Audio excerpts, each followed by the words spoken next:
Hello everyone, it's Darkseeker here again. We are back on Wild Mode. It's the start of a new season, and I'm going back to my favourite Wild Mode deck, the Demopolis Secrets Paladin. You're familiar with this deck, you've seen it on my channel before. What I'm curious about now is trying this out on the Wild Mode ladder at the start of, as I said before, a new season. And, you know, in December, when the Mean Streets of Gadget Sound first came out, it actually took some time for Gadget Sound cards to make their way into the Wild Mode meta. You know, there's a period of about 2 weeks for me where I didn't see any Gadget Sound cards at all, whereas on Standard Mode they appeared straight away. So I'm really curious now, as we progress week to week, season to season, how does this deck still hold up, especially as we now see more Gadget Sound decks being played in the Wild Mode meta. So we're going to start off here against a Mage. Now, mages are really fun to play against. The reason being, I view them as being less threatening than quite a few other decks in the game at the moment. I mean, that especially holds true on Standard Mode, right? Mage, unless you're a Reno Mage, Mage isn't in a good place at the moment. But Reno Mage, which was introduced by Life Coach recently, has seen some popularity. But this is Wild Mode, not Standard Mode, and that's a Mech Mage. Now, I can't remember the last time I faced off against a Mech Mage. I mean, this is a blast from the past, from GVG, you know, from that expansion a long time ago. And Mech Mage is known for being able to burst an opponent down quite quickly over a number of turns by getting a heavy mech presence on board.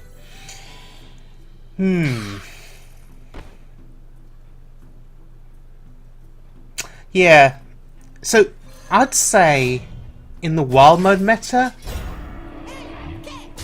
I'd actually prefer to play Mech Mage over Tempo Mage, just because of that swing, that massive swing potential.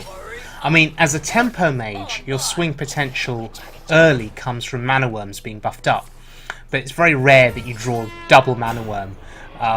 Your other swing with Tempo Mage comes from Flame Waker, where you just destroy an opponent's board with cheap spells and Flame Waker, and then regain control and keep control. As a Mech Mage, you can get control at any point just by playing Mech Warper and a whole load of mech. So he just conceded. Alright, scrap that. Forget what I said. Yeah, Mech Mage is useless. It doesn't work. Okay, let's move on. New game, and it's a Priest. Okay, so my money, as always with Priest, it's on Dragon Priest. But this is Wild Mode. It could be any kind of priest. Any kind of priest. Oh, it's Dragon Priest. Okay, sure. Knife Juggler there feels so bad. I can't play it. He'll just trade and heal the 2-3. But in the old days, of course, when Juggler had 3 health, it was actually, not 3 health, sorry, 3 attack. It was a valid 2-drop to trade into a 2 attack 3 health minion. Then they nerfed the Knife Juggler, unfortunately, and it only has 2 attack now. Okay, so we're going to kill off the dragon. I think that's important there. He'll get the value trade here. And his Curator will be at 1 health. Oh god, the damned stand ready. Dark Cultist. This is a Dragon Priest playing Death Rattle minions. Dark Cultist, 3/4. Which gives another creature a health buff. It's quite similar then to the other 3/4. That priests play. What was it? The Talon Priest, I think. which is a 3/4 body, but gives an instant health buff. Not a health buff on death rattle.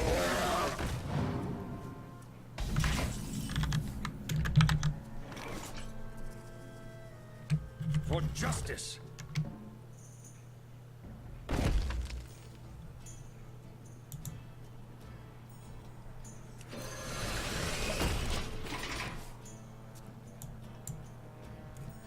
Yeah, so it's interesting that he's playing the cultist and not the Talon Priest. I mean, he may still be playing the Talon Priest, but unless he's got N'Zoth in the deck and he wants the cultist brought back to life,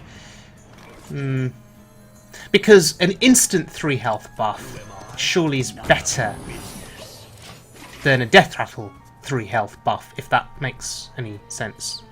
Yeah. Anyway, that Drake is annoying. It's got too much health.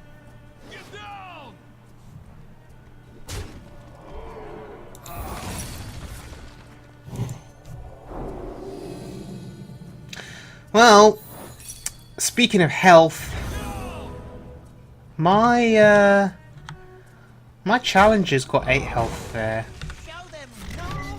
Oh wow, Toshli! He got Toshli. Huh.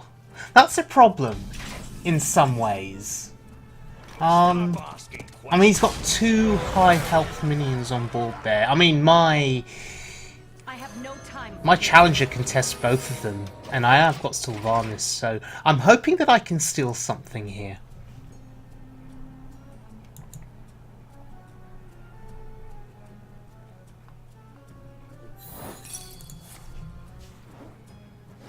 Okay, so that's good. That's interesting. Huh, we get the Toshli. That's great. Toshli will give us a spare part. That has some value for us. And Holy Smite, sure. Okay. Sure, don't care. He's still gonna struggle to kill my challenger at this rate. And he plays a Once Upon a Time. Okay, so he's going to discover a good dragon there. They always discover good dragons, right? Okay, we go face. Of course we do. Still can't kill my challenger, and we put our faith in the light. It's Tyrion. Entomb scares us here. Shadow of Death isn't so scary because we'll play N'Zoth and get Tyrion back, but no Entomb? Okay. I'll take that. I'll take that. So I think we make the trade for sure, right? And there's a reason we're making the trade for sure here. The reason we're making the trade is because we want to get the value off of Tyrion. Before Entomb rocks up, for example. I mean, even Tyrion without the shield is entombable because of the value of that Ashbringer. So yeah, easy win there against the Dragon Priest playing Death Rattle minions. So clearly N'Zoth was going to come down because we saw Chillmore too. But we got the aggression in, we got the Mysterious Challenger in, and yeah, we got the victory. So looking at one final game here, and it's against a warrior.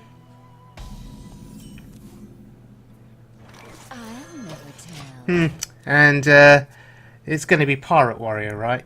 Of course it's going to be Pirate Warrior. What else could it be?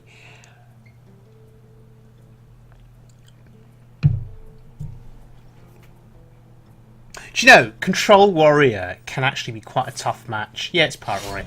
Control Warrior can be quite a tough match for Secrets Paladin because if they time their brawls correctly, they can outvalue you over time and just win.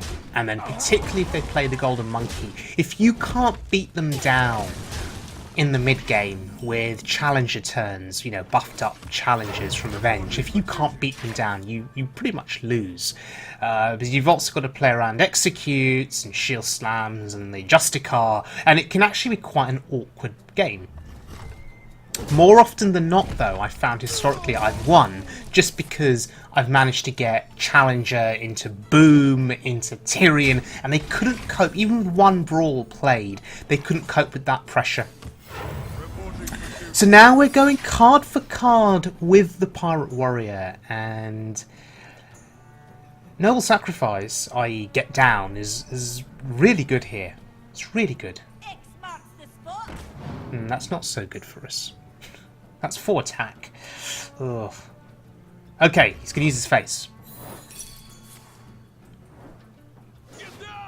And let's Get Down. His 2-1 is now vulnerable. That's good. We can get a nice trade there. That's brilliant. He couldn't kill it. Okay, so we trade. And hero power. So why am I hero powering there and not playing Avenge? Because it's all about board here. It's all about putting stuff on board and having bodies on board for trades. If I don't make these trades, I'm just going to die, basically. So, oh, he contemplated the shield. Shielded Minibot, really good. That shield means I get 2 hits. I get 2 trades with that minion. And that's so important against aggressive classes. It's a 2 for 1, and it represents insane value. So he's just going to equip and pass. Wow, okay. This deck doesn't run Harrison, it doesn't run Acidic Swampoos. Towards the end of last season, I started seeing more Pirate Warriors on the ladder, and I am strongly considering weapon removal now in this deck. Maybe I could take out Steward of Darkshire or Keeper of Alderman, maybe, and put in Swampoos. I think that would be pretty good.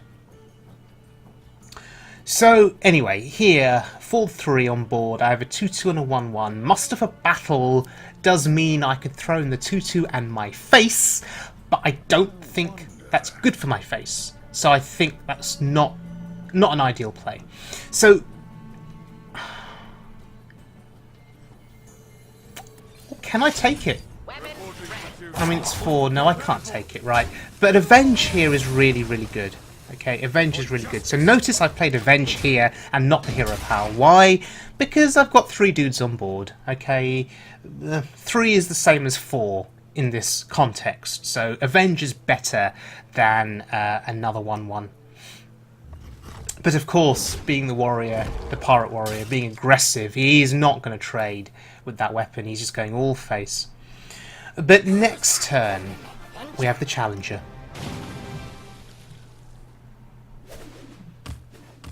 Huh. Interesting.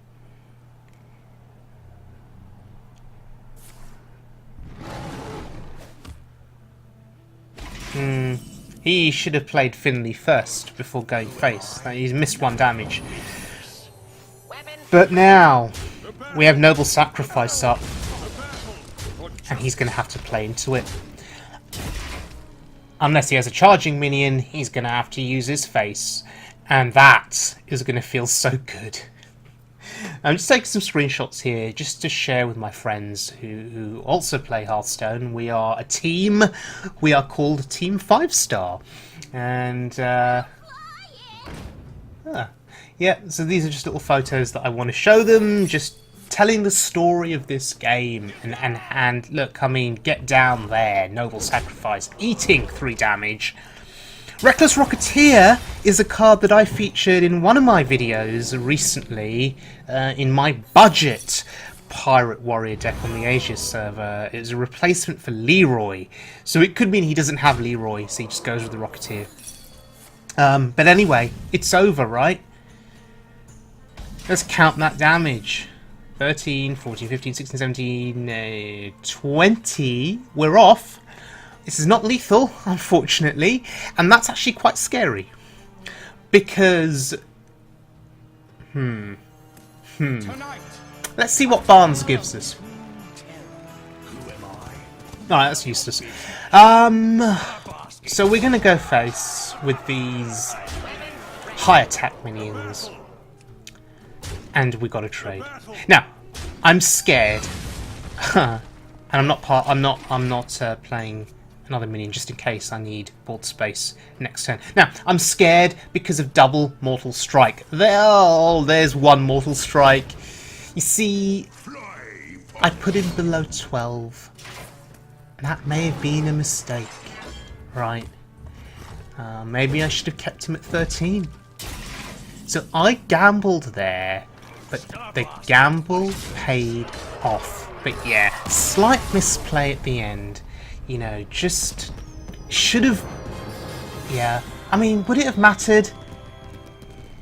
Yeah, it would have mattered, right? 8 damage versus 12 damage from double Mortal Strike. Anyway, thank you very much for joining me.